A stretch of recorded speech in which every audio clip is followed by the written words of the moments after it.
morning, everybody. Good morning, sir. Good morning, children. నా పేరు CH Ramesh Babu. నేను Vasavi club of Vijayawada east couples నుంచి వచ్చాను. నేను మీ అందరికీ కూడాను ఈరోజు ఒక విషయం గురించి చక్కగా ట్రైనింగ్ ఇవ్వడానికి వచ్చాను. ఎందుకంటే మీరు స్కూల్లో చాలా విషయాలు నేర్చుకుంటున్నారు, వాటన్నిటిని కూడా అమలు పరుస్తున్నారు. అయితే కొంతమంది ఏంటంటే చాలా ఈజీగా తీసుకుంటారు, వాటిని అమలు పరచరు. సో అట్లాంటి వాళ్ళు కూడాను కొంచెం ఇన్స్పైర్ అయ్యి పని చేసే విధంగా చేద్దామని ఉద్దేశంతో ఇక్కడికి రావడం జరిగింది. మరి నేను ఢిల్లీ పబ్లిక్ స్కూల్లో హిందీ ఉపాధ్యాయుడిగా పనిచేస్తున్నాను, హెడ్ ఆఫ్ ది డిపార్ట్మెంట్గా. దాదాపు 22 సంవత్సరాలు సిబిఎస్ఈ ఎక్స్పీరియన్స్ ఉంది. ఇప్పుడు వాసవి క్లబ్ ఇంటర్నేషనల్ ద్వారా నేను ట్రైనింగ్ అయ్యి నేను ముందుకు వచ్చానమాట. సో ఈరోజు మన సెషన్ని ప్రారంభించే ముందు ప్రార్థనా గీతంతో మనం మన యొక్క సెషన్ని ప్రారంభిద్దాం. అందరూ కూడా బుక్స్ను మూసేసి మీ పెన్ను క్యాప్స్ పెట్టేసి పక్కన పెట్టేసి అటెన్షన్ పొజిషన్లో ఉన్నాయి.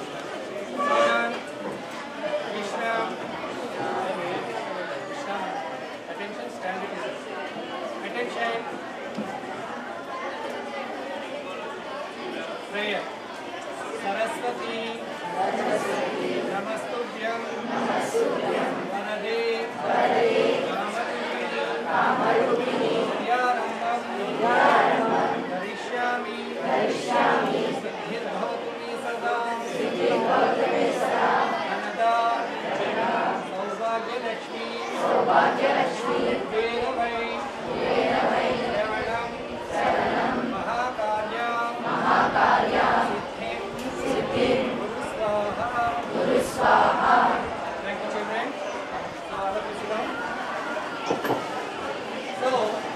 ఎప్పుడు కూడా ఏదైనా నేర్చుకున్నప్పుడు కానీ స్కూల్లో మనం తరగతులకి హాజరయ్యే ముందు కానీ ప్రేయర్ చేస్తాం. అసలు ఈ ప్రేయర్ చేయవలసిన అవసరం ఏంటి అంటే మనకి అటెన్షన్ అనేటటువంటి చాలా ఇంపార్టెంట్. అంటే తరగతి గదిలో చెప్పేటటువంటి అంశాలను మనం వినాలి అంటే ముందు మనల్ని మనం డిసిప్లిన్లో పెట్టుకోవాలి. క్రమశిక్షణ అనేది ఇంపార్టెంట్. ఈ ప్రార్థనా గీతం వల్ల ఏమవుతుందంటే మన బాడీ మొత్తం కూడా అటెన్షన్లో ఉంటుంది, టోటల్ బాడీ రిలాక్స్ అవుతూ ఉంటుంది. తర్వాత భగవంతుని నామస్మరణం చేయటం వల్ల మనకి ఏకాగ్రత, శ్రద్ధ అనేటటువంటివి ఏర్పడుతుంది. అంతేకాకుండా అసెంబ్లీలో మీకు కేవలం ప్రార్థనే కాకుండా గాడ్ ఫర్ ద డే అనేది. గాడ్ ఫర్ ద డే అనేది ఏంటి? మంచి ఆలోచన, ఎదుర్కొంటే సూచి అనేది నేర్చుకుంటారు.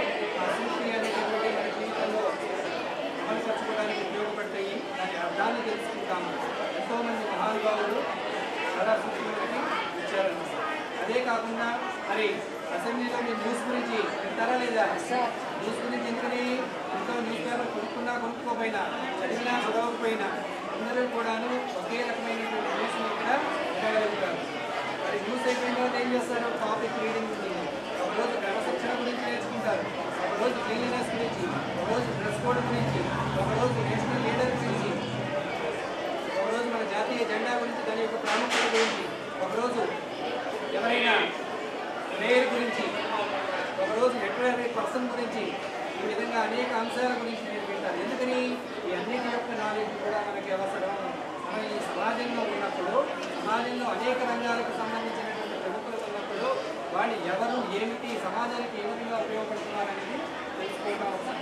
మరి అదైపోయిన తర్వాత ప్రతిజ్ఞ చేస్తారు. ఏమని చేస్తారు? దేశ పౌరుల్ని, తల్లిదండ్రులు, గురువులు అందరినీ కూడా నేను గౌరవిస్తాను, దేశానికి ఉపయోగపడే విధంగా నాలెడ్జ్ ఏం చేస్తానని ప్లెడ్జ్ చేస్తారు. అది ప్లెడ్జ్ అయిపోయిన తర్వాత జాతీయ గీతం పాడతారు. ఆ జాతీయ గీతం పాడేటప్పుడు ఏమిటి? మన యొక్క దేశంలో ఉన్నటువంటి నదులు అంటే మన యొక్క వాతావరణం, వీటన్నిటి గురించి కూడా అన్నింటిలో భాషల గురించి కానీ అన్నిటి గురించి కూడా అన్నింటిలో పాడి తెలుస్తుంది. ప్రతిరోజు కూడా మనం పాడతాం. మరి మన జాతీయ గీతం ఎన్ని సెకండ్స్తో పాడాలి? 52. Very good. Give him.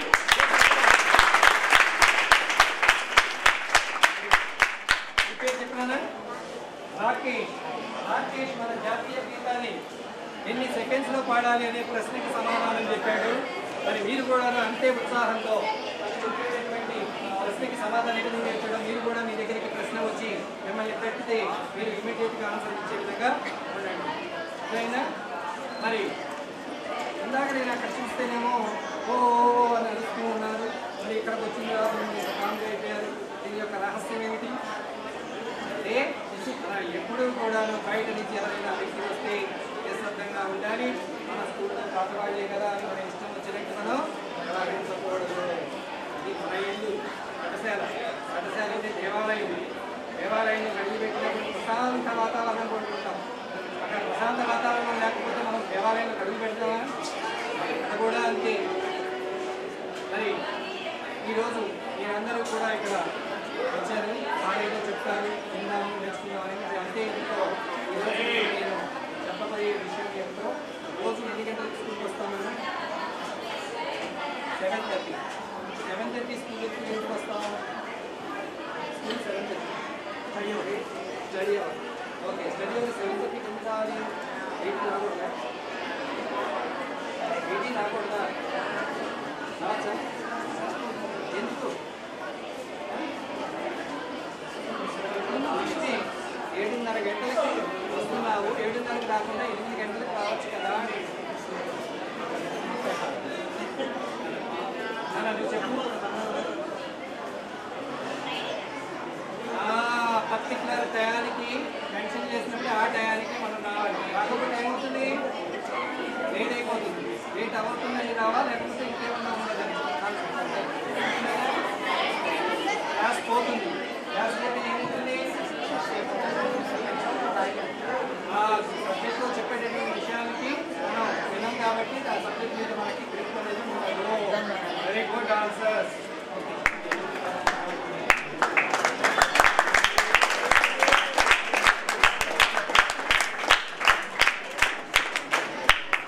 సరే, అట్లా ఇచ్చేసారు స్పాంటేనియస్ ఆన్సర్. అర్థమైందా? అది సమయం గురించి చెప్పారు. అది సమయం అనేది చాలా విలువైనటువంటిది అనమాట. అవునా కదా?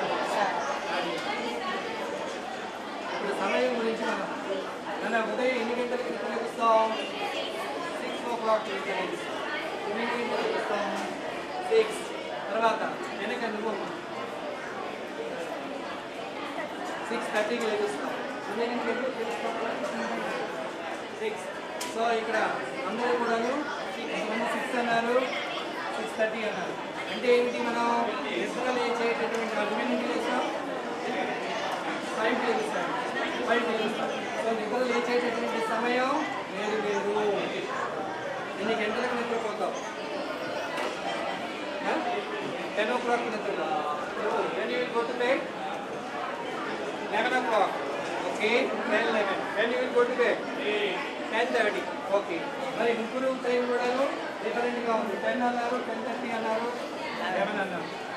సో మరి అందరూ కూడా స్కూల్కి ఎన్ని గంటలకు వస్తారు? 7:45. అదేంటి? 7:45 అందరూ ఒకటి టైం చెప్పారు. క్లాస్ 7:45కి స్టార్ట్ అవుతుంది. సో ఎంతమంది ఉన్నారు తరగతిలో? 35. మీరు ఎంతమంది? 33, 35. మొత్తం ఎంత?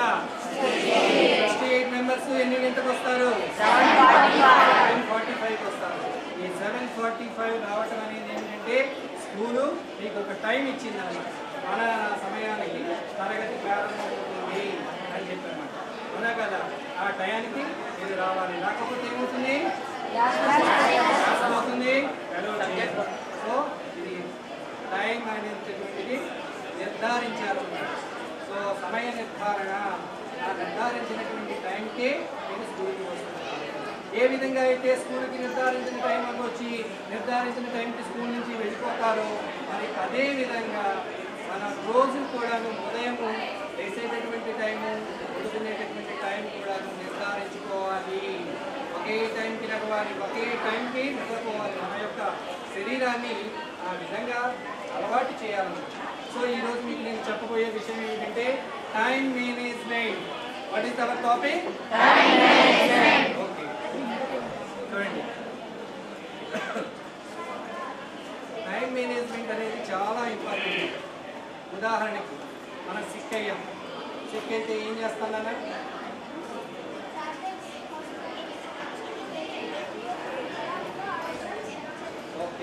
ట్యాబ్లెట్స్ వాడాలి, లేకపోతే హాస్పిటల్కి వెళ్ళి మన ఆరోగ్యాన్ని ఎట్లా ఉందో చెక్ చేయించుకోవాలి. సో డాక్టర్ గారు మన శరీరాన్ని చెక్ చేసిన తర్వాత ఏం చేస్తారు?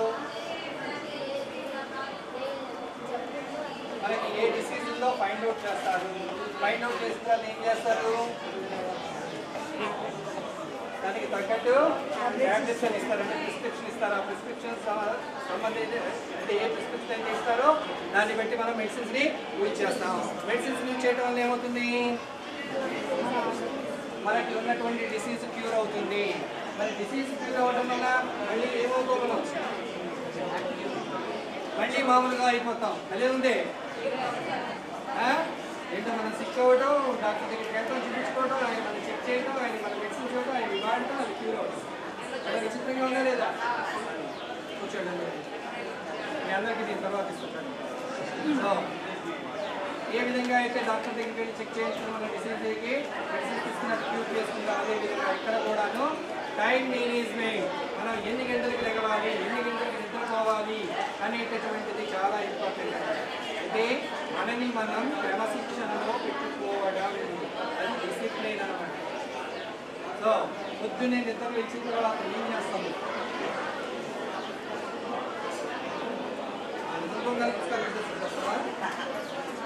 బ్రష్ చేసుకుంటాం. అంటే ముందుగా మనం ఏం చేస్తాం? కాలకృత్యాలు తీర్చుకుంటాం. మరి కాలకృత్యాలు తీర్చుకున్న తర్వాత ఏం చేస్తాం? స్నానం చేస్తాం. ఈ మధ్యలో ఇంకేం లేదా? మీరు స్టూడెంట్స్ కదా, అప్పుడు చేయాల్సిన పని కొట్టుతుంది కదా. చదువుకి స్నానానికి మధ్యలో కూడా వేరే పనులు ఎవరు చెప్తారు? చెప్తున్నారా? పాలు తాగుతాం. వెరీ గుడ్, పాలు తాగుతాం. ఎందుకంటే పిల్లలు కదా, పొద్దున్నే ఏం చేయాలి? చదువుకునే ముందు మనకి మళ్ళీ ఎనర్జీ కావాలండి. అయ్యో ఎందుకని? హ్యాబిట్ లేదు. ఓకే, ఇంకేమన్నా తాగుతావా? సో నీటి తాగేటటువంటి హ్యాబిట్, అంటే కాఫీ కానీ టీ కానీ అట్లా తాగే అలవాటు పిల్లలు ఏంటంటే కాఫీ తాగుతారు, నీటి తాగుతారు, అంటే గవర్నమెంట్ కానీ. ఓకే ఓకే, చూడండి. సో నీటి తాగుతారు. నీటి తాగిన తర్వాత ఎవరో చెప్పారు చదువుకుంటారని. మరి ఉదయం లేచి దగ్గర నుంచి రాత్రి చాలా యాక్టివిటీస్ చేస్తారు. ఇవన్నీ ఏంటంటే కొంచెం అటు ఇటుగా చేయొచ్చు. మరి స్కూల్కి టైం ప్రకారం వచ్చి టైం ప్రకారంగా ఎట్లా వెళ్తామో, మరి నిద్ర లేకపోవడం కానీ పడుకోవడం కానీ దానికి కూడా మనం ఒక టైం మేనేజ్మెంట్ అనమాట. అంటే టైం సెట్ చేసుకుంటే బాగుంటుంది కదా అది. సో స్టూడెంట్ అనేటటువంటి వాడు ఏం చేయాలి? ఉదయం ఎన్ని గంటలకు నిద్ర లేవాలో నిర్ధారించుకోవాలి. నిర్ధారించుకున్న తర్వాత ఎంతసేపు మనం మన కాలకృత్యాలు తీర్చుకోవాలి. టైం అనేది చాలా ఇంపార్టెంట్. ఏంటి, ఒకసారి ఆరోగ్యం కనుక బాగోకపోతే దాన్ని తిరిగి ట్రీట్మెంట్ ద్వారా పొందవచ్చు. మరి టైం ఉంది, క్లాక్ తిరుగుతూ ఉంటుంది, తిరుగుతూ ఉంటుంటే దాన్ని మళ్ళీ వెనక్కి తెప్పచ్చా? లేదు. అంటే ఒక నిమిషం గడిచిపోయినటువంటి నిమిషాన్ని మళ్ళీ వెనక్కి పొందొచ్చా? పొందలేదు. మరి అదేవిధంగా తరగతి గదిలో ఉపాధ్యాయుడు పాఠం చెప్పేటప్పుడు మీరు డిస్కస్ చేస్తున్నారు, పాఠం చాలా సీరియస్గా వెళ్తుంది. మరి ఒక నిమిషం పాటు మీరు డిస్టర్బ్ చేయడం వల్ల సారు ఒక నిమిషాన్ని కోల్పోయారు. మరి మీరందరూ ఎన్ని నిమిషాలు కోల్పోతారు? చెప్పగలరా? 35. ఎవరో 68 చెప్పింది? 68 నిమిషాలు కోల్పోతారు. ఎందుకని? ఇక్కడ 68 మంది పిల్లలు ఉన్నారు. 68 మంది పిల్లలు కూడా 68 నిమిషాలు కోల్పోయినట్టే కదా. ప్రతి ఒక్కళ్ళు ఒక్కొక్క నిమిషం కోల్పోయినట్టే కదా. అది లాస్ అన్నమాట. సో స్కూల్కి వచ్చాము అంటే ఏంటి? ఊరికే చెప్తారా ఇక్కడ విద్య? స్కూల్లో ఏంటి మనం ఫీజు పే చేస్తామా లేదా? ఎందుకు ఫీజు పే చేయాలి? మరి మనకి పాఠాలు చెప్పేటప్పుడు ఉపాధ్యాయులు జీవించాలంటే వాళ్ళకి వేతనం ఇవ్వాలి కదా. మరి డబ్బులు కట్టి మన స్కూల్కి వచ్చి గొడవ చేయడం అంటే అది ఎవరికి లాసు? మనకి లాసు. ఆ లాస్ పోవాలి అంటే మనం ఏం చేయాలి? చదువుకోవాలి. మరి టైంని వేస్ట్ చేసుకోకూడదు, వ్యర్థపరచుకోకూడదు. Each and every minute, each and every second is valuable. పరీక్షలు టైం చెప్పారు, 10 గంటలకు స్కూల్కి రావాలి. నువ్వు 10:05కి వచ్చావు, నిజమా? ఒకవేళ 10 గంటల 5 నిమిషాలకు వచ్చావు, నీకు పరీక్ష 2:30 గంటల సమయం. ఎన్ని నిమిషాలు నీకు వేస్ట్ అయింది? ఎన్ని నిమిషాలు వేస్ట్ అయింది? 5 మినిట్స్ లాస్ అయ్యావు. ఆ 5 మినిట్స్ అనేది 5 మినిట్స్ అనేటటువంటిది లాస్. ఎందుకని ఎప్పుడు కూడా పరీక్ష హాల్కి పరీక్ష జరిగే టయానికంటే కూడా 10 నిమిషాలు ముందు ఉండాలి. 5 నిమిషాలే లాస్ట్ అనుకుంటాం, కానీ మళ్ళీ క్లాస్లో ఉండటం కూర్చోవటం మన బాడీ అంతా కూడా మళ్ళీ మన ఆధీనంలో రావాలి అంటే మన టెన్షన్ అంతా పోవాలన్నమాట. సో అంతేకాదు పరీక్ష కంప్లీట్ అయ్యే వరకు కూడా నేను కంప్లీట్ చేయగలనా లేదా 5 నిమిషాలే ఎఫెక్ట్ ఇస్తూ ఉంటుంది టోటల్ టైం మీద. అందుకని ఎప్పుడు పరీక్ష జరిగినా సరే మనం 10 నిమిషాల ముందు పరీక్ష హాల్లోకి రావడం అనేది చాలా ఇంపార్టెంట్. సో ముందుగా నేను చెప్పేది ఏంటంటే విద్యార్థులందరికీ కూడాను ఫస్ట్ టైం మేనేజ్మెంట్ అనేది చాలా ఇంపార్టెంట్. ఉదయం లెగిసిన దగ్గర నుంచి రాత్రి పడుకునే వరకు కూడా ఏమి చేయాలి అనేటటువంటిది ఈ దైనందిన కార్యకలాపాలని ఒక పట్టి తయారు చేసుకోవాలి. ఏం చేసుకోవాలి? పట్టి తయారు చేసుకోవాలి. మరి నేను ఒక 2 నిమిషాలు టైం ఇస్తాను. 2 నిమిషాల్లో చాలా షార్ట్కట్గా మీరు ఉదయం ఎన్ని గంటలు చేస్తారో, రాత్రి ఎన్ని గంటలు పడుకుంటారో, ఈ మధ్యలో ఏం చేస్తారో, ఎక్కడ ఉంటారో షార్ట్కట్ ఒక 2 మినిట్స్ మీ పుస్తకంలో రాసేసేయండి. ఎవరైతే రాస్తారో వాళ్ళకి ప్రైజెస్ ఉన్నాయి. 2 minutes your time starts now.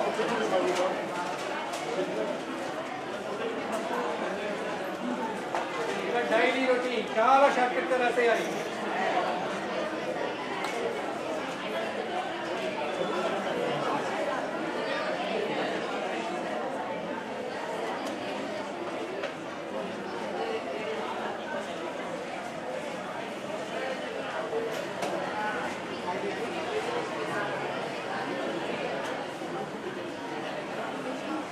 చేయకూడదు.